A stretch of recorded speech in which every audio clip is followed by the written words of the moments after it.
अस्सलामुअलैकुम दोस्तों, उम्मीद है आप लोग खैरियत से होंगे। दोस्तों, बहुत सारे लोगों को जब कब्ज़ होती है तो उनको लोग कहते हैं कि आप पपाया या पपीता का इस्तेमाल करें क्योंकि इसके अंदर फाइबर होता है। लेकिन अगर हम जायज़ा लें पपीता का तो सिर्फ़ फाइबर नहीं है बल्कि उसके अंदर बहुत कुछ हो रहा है। मसलन अगर आप एक कप लें, अ, उस कप को भर दें आप पपीता के साथ तो उसमें फाइबर होगा 62, दो उसमें कैलोरीज होंगी 62 और फाइबर होगा 2.5 ग्राम। 2.5 ग्राम फाइबर बहुत होता है, लेकिन इसके साथ साथ इसके अंदर विटामिन सी है, इसके अंदर फोलेट है, इसके अंदर पापेन नामी बड़ा ज़बरदस्त एक एंजाइम है और इसके अंदर एंटीऑक्सीडेंट है। इसका मतलब है अकेला कब्ज़ नहीं, बहुत सारे और भी फ़ायदे मिलते हैं, ख़ास तौर पे अगर आप इसको इस्तेमाल करेंगे नाश्ते से पहले। तो आज इस वीडियो में हम जायज़ा लेंगे कि नाश्ते से इस्तेमाल करने से पहले, नाश्ता करने से पहले इसको इस्तेमाल करेंगे अगर आप, तो आपकी कब्ज़ पे इसका क्या असर होता है, आपके हाज़मे पे क्या असर होता है, आपकी मदाफ़िती निज़ाम पे असर क्या होता है और क्या हर किसी के लिए ये एक महफूज़ चीज़ है। और इनमें से पहला फ़ायदा उन लोगों को होता है कि जो जब सुबह नाश्ता करते हैं तो उसके बाद उनको ऐसे लगता है कि उन्होंने जो खाना खाया था वो घंटों उधर रुका रहता है, वो आगे नहीं जाता, उनको अजीब-सा पेट में अफारा होता है और फुलनेस का एहसास रहता है। यानी उनका ये ख़्याल होता है कि उनका हाज़मा बहुत कमज़ोर है। ऐसे लोग अगर पका हुआ, यहाँ पे ख़्याल रखें कि राइप होना चाहिए, पका हुआ होना चाहिए, कच्चा जो पपीता या पपाया है वो ज़्यादा काम नहीं करेगा। अगर वो नाश्ते से आधा घंटा पहले इसको पकी हुई हालत में इस्तेमाल करते हैं, तो इसके अंदर मौजूद एक एंजाइम जिसका अभी मैंने ज़िक्र किया था, जिसको हम पापेन कहते हैं, उसकी खूबी ये है कि वो प्रोटीन को के की टूट-फूट में उसका अहम किरदार है। तो जब आप इसको आधे घंटा पहले इस्तेमाल करने के बाद नाश्ता करते हैं, तो आपके नाश्ते का जो हाज़मे का प्रोसेस है वो बेहतर हो जाता है और जिसकी वजह से बहुत सारे लोग जिनको खाना खाने के बाद पेट फूला हुआ लगता है, अफारा लगता है और उनको बदहज़मी की शिकायत रहती है, तो उनको काफ़ी फ़ायदा हो जाता है। और अगर बात करें इसके दूसरे फ़ायदे की, जिसके लिए बहुत सारे लोग इसको पहले से ही इस्तेमाल करते हैं दिन के किसी और वक़्त में, वो है कब्ज़ या कॉन्स्टिपेशन। बहुत सारे लोगों को सुबह के बाद ना उनका पेट खाली में होता है, ना उनको स्टूल पास होता है, अगर होता है तो बहुत ज़्यादा सख्त आता है और बाज़ औक़ात स्टूल पास करने के बाद, पखाना करने के बाद भी उनको एहसास होता है या उनको महसूस होता रहता है कि जैसे अभी उनकी आंतें खाली नहीं हुई। ऐसे लोगों के लिए बहुत अच्छी खबर है क्योंकि जो पपाया या पपीता है उसके अंदर एक ऐसी चीज़ मौजूद है जिसको कब्ज़ का पूरी दुनिया में तोड़ माना जाता है और वो चीज़ क्या है, वो है अच्छी क्वालिटी का यानी डाइटरी फाइबर। अब फाइबर आपको पता है कि पूरी दुनिया में कब्ज़ का एक हल बताया जाता है, लेकिन ख़ास तौर पे अगर ये पानी के साथ मिल जाए। तो इसका तरीका ये है कि सुबह नाश्ते से आधा घंटा पहले ना सिर्फ़ ये कि आपने पपीता इस्तेमाल करना है, पपाया इस्तेमाल करना है, 1 कप ले लें, बल्कि आपने उसके साथ पानी का 1 गिलास भी पीना है। जब आप ऐसा करेंगे तो ये जो पपीता है, पहली तो बात है कि सारी रात आपने कुछ नहीं खाया था, जैसे ही पपाया या पपीता आपकी आंतों में जाता है, साथ आपने पानी पिया है, पानी के साथ वो मिलके एक बल्क बना देता है और आपकी आंतों को भी हरकत में ले आता है, डाइजेस्टिव प्रोसेस को भी हरकत में ले आता है। तो जिसकी वजह से जब आप बाद में आधे घंटे बाद नाश्ता करते हैं या दिन के बाकी खाने भी खाते हैं, वो जो बल्क बना हुआ होता है वो ज़रूरत से ज़्यादा देर तक आपकी आंतों में जो डाइजेस्टेड फूड होता है उसको नहीं पड़ा रहने देता, जिसकी वजह से बहुत सारे लोगों को कब्ज़ से निजात मिलती है। और इसी तरह से जो पपीता होता है वो विटामिन सी का एक बहुत अच्छा ज़रिया है। इस हद तक आप समझ लें कि अगर आपको एक दिन में 90 मिलीग्राम चाहिए होते हैं और 1 कप आप पपीता का जब खाते हैं तो आपको 88 मिलीग्राम जो है वो मिलता है विटामिन सी पपीता से। अब ये जो विटामिन सी है, ये अगर आप सुबह नाश्ते से पहले ही ले लेते हैं तो आपके जिस्म में एक ऐसी चीज़ चली जाती है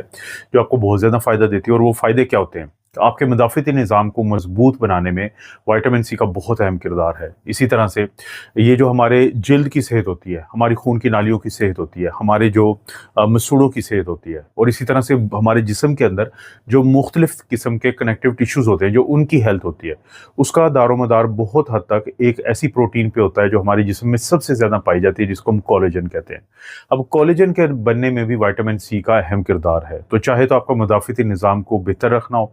आपको मुख्तलिफ इन्फेक्शन से बचाता है आपको मदाफ़िती निज़ाम, या आपके जिस्म के मुख्तलिफ जो बाकी हिस्से हैं उनकी मजबूती दरकार हो, तो विटामिन सी क्योंकि एक अहम किरदार अदा करती है और पपीता विटामिन सी का एक अहम ज़रिया है, तो नाश्ते से पहले इसका इस्तेमाल विटामिन सी मुहैया करता है। इसके बाद पपीता का वो किरदार आता है कि जो एंटीऑक्सीडेशन वाला है। हमारे जिस्म के अंदर वैसे तो जैसे जैसे हमारा मेटाबॉलिज्म बढ़ता है या हमारे जिस्म के अंदर ऑक्सीजन फ्री रेडिकल बनते रहते हैं, लेकिन उनको उनके तोड़ के तौर पे हमारे ही जिस्म के अंदर एंटीऑक्सीडेंट अज्जा होते हैं। लेकिन बाज़ औक़ात हमारे जिस्म के अंदर बहुत ज़्यादा ऑक्सीजन फ्री रेडिकल्स बनते हैं।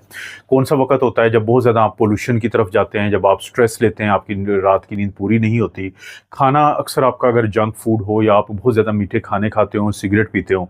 तो ये नॉर्मल बनने वाले जो ऑक्सीजन फ्री रेडिकल्स होते हैं, तो उससे कहीं ज़्यादा ये वाली जो सूरत हाल होती है, तो ये ऑक्सीजन फ्री रेडिकल्स बनाती है। अब ये ऑक्सीजन फ्री रेडिकल आपको लेके जाते हैं, आपके जिस्म को लेके जाते हैं ऑक्सीडेटिव स्ट्रेस की तरफ, और जितना ज़्यादा ऑक्सीडेटिव स्ट्रेस होगा, उतना ज़्यादा हमारी खून की नालियों में सोजिश होगी, उतना ज़्यादा हमारा जो बुढ़ापे की तरफ जाने का सफ़र है वो तेज़ होता है, और भी हमारे जिस्म के अंदर मुख्तलिफ़ किस्म की जो दायमी बीमारियाँ हैं, उनके होने के चांसेस बढ़ते जाते हैं। लेकिन अच्छी खबर क्या है कि पपीता में ना सिर्फ विटामिन सी, जो दुनिया के एक बेहतरीन एंटीऑक्सीडेंट्स में से एक है, बल्कि इसके अंदर कैरोटीनॉइड्स हैं और बाकी भी इसके अंदर केमिकल्स होते हैं कि जो एंटीऑक्सीडेशन का किरदार अदा करते हैं। इसलिए ज़रूर इसको कोशिश करें कि अपना नाश्ते से आधा घंटा पहले जब आप इसको खाएँगे, और ये आपकी रूटीन बन जाती है, और इसके साथ-साथ अगर आपका हेल्दी लाइफ़स्टाइल है, खाने की बाकी चीज़ें भी बेहतर हैं, तो वो जो आपका दुश्मन होता है ऑक्सीजन फ्री रेडिकल्स या ऑक्सीडेटिव स्ट्रेस, तो उसमें कमी आ जाती है। पपीता उन लोगों के लिए भी एक अच्छी खबर है कि जो अपने वज़न को कम करना चाहते हैं, क्योंकि इसके अंदर हैं 3 ऐसी खूबियाँ जो आपके वज़न को कम करने में बहुत मददगार हैं। पहले तो इसके अंदर कैलोरीज़ कम हैं। 1 कप के अंदर सिर्फ 60 कैलोरीज़ आपको मिलती हैं। दूसरा, इसके अंदर डाइटरी फाइबर अच्छा है। 1 कप के अंदर आपको 2.5 ग्राम जो है वो फाइबर मिल जाता है, और तीसरा है कि इसके अंदर पानी मौजूद है।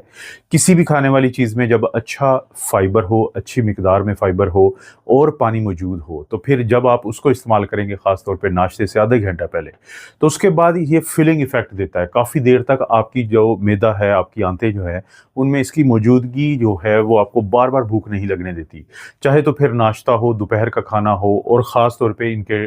दरमियान का वक़्त हो, तो आप बार-बार आप चीज़ों को नहीं खाते, जिससे आपको कैलोरीज़ कम लेके जाते हैं अंदर, और वज़न को कम करने में मदद मिलती है। क्या पपीता का इस्तेमाल आपके दिल की सेहत को बेहतर करता है? अगर हम जायज़ा लें तो हमें पता चलता है कि पपीता के अंदर जो पोटेशियम मौजूद होता है,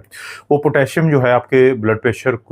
को नॉर्मल रखने में काफ़ी मददगार है, क्योंकि खाने वाली कोई भी चीज़ जिसके अंदर पोटेशियम मौजूद होता है, वो सोडियम के बुरे असर को ज़ायल करती है, और जिससे ब्लड प्रेशर को बेहतर रखने में बाकी सारी चीज़ों के साथ इससे भी मदद मिलती है। इसके अलावा इसके अंदर मौजूद जो फाइबर है वो आपके कोलेस्ट्रॉल को बहुत ज़्यादा नहीं बढ़ने देता, तो बढ़ा हुआ कोलेस्ट्रॉल आपकी दिल की सेहत के लिए एक अच्छी चीज़ नहीं है। और इसी तरह से इसके अंदर मौजूद जो एंटीऑक्सीडेंट्स होते हैं, विटामिन सी और कैरोटीनॉइड्स के अलावा, वो ऑक्सीडेटिव स्ट्रेस को कम रखते हैं, जिससे खून की नालियों की सेहत बहुत ख़राब नहीं होती। चाहे तो वो ब्लड प्रेशर हो, चाहे तो वो ऑक्सीडेशन का मसला हो, या कोलेस्ट्रॉल हो, ये वो चीज़ें हैं कि जब ये बेहतर रहती हैं, तो आपके दिल की सेहत बेहतर रहती है। तो नाश्ते से आधा घंटा पहले पपीता का इस्तेमाल दिल की सेहत के लिए भी एक अच्छी चीज़ है। और दोस्तों, सबसे आखिरी फ़ायदा जो पपीता के इस्तेमाल का मिलता है, वो उन लोगों को मिलता है जिनको थोड़ी बहुत तेज़ाबियत रहती है, जो अक्सर ये आपको बताते हुए नज़र आते हैं कि खाना खाने के बाद उनको मैदे की तरफ तेज़ाबियत होती है, मुँह में अजीब सा टेस्ट आता है, तो उनको भी इसको ज़रूर इस्तेमाल करना चाहिए। इसको इस्तेमाल करने का सबसे जो बेहतरीन वक़्त है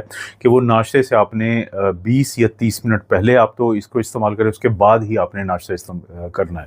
और कितनी मिकदार में आपको इस्तेमाल करना चाहिए, इसको आधे कप से शुरू करें 1 हफ्ते के लिए, और नेक्स्ट वीक में आप उसको 1 कप पे ले जाएं, यानी 1 कप इस्तेमाल करें, इससे ज़्यादा ना करें। क्योंकि लोग क्या गलती करते हैं कि लोग जब ज़्यादा इस्तेमाल करते हैं तो फिर इसके मसाइल सामने आते हैं। और किसी भी सूरत इसके अंदर चीनी ना शामिल करें, किसी भी सूरत इसके अंदर कोई ऐसी मीठी चीज़ ना शामिल करें, क्योंकि कुदरती तौर पे इसके अंदर ये चीज़ें शामिल होती हैं। और वो लोग के जिनको पहले ही पेट में शदीद दर्द हो रहा, वो लोग जिनको लूज़ मोशन या डायरिया हो, तो वो इसको इस्तेमाल करने से परहेज़ करें। शुगर के मरीज़ जो हैं, इसको ज़रूरत से ज़्यादा हम बिल्कुल भी इस्तेमाल ना करें। प्रेग्नेंट ख़वातीन कच्चा जो होता है पपीता, उसको मत इस्तेमाल करें, उसमें लेटेक्स एलर्जी वाला इशू होता है। इसी तरह से वो लोग जिनको एलर्जी का प्रॉब्लम होता है, वो इसको इस्तेमाल ना करें। ऐसे लोग जिनकी सर्जरी होनी है 1-2 हफ्ते के बाद, या उनके डॉक्टर ने उनको खून पतला करने वाली अद्वियात दी हुई हैं, या उनको कोई एक ऐसी बीमारी है जिसमें खून पतला हो जाता है, तो ऐसे तमाम लोग पहले अपने डॉक्टर से बात कर लें। ये इलाज के लिए नहीं हम इस्तेमाल करते, अपनी सेहत को बेहतर करने के लिए इस्तेमाल करते हैं।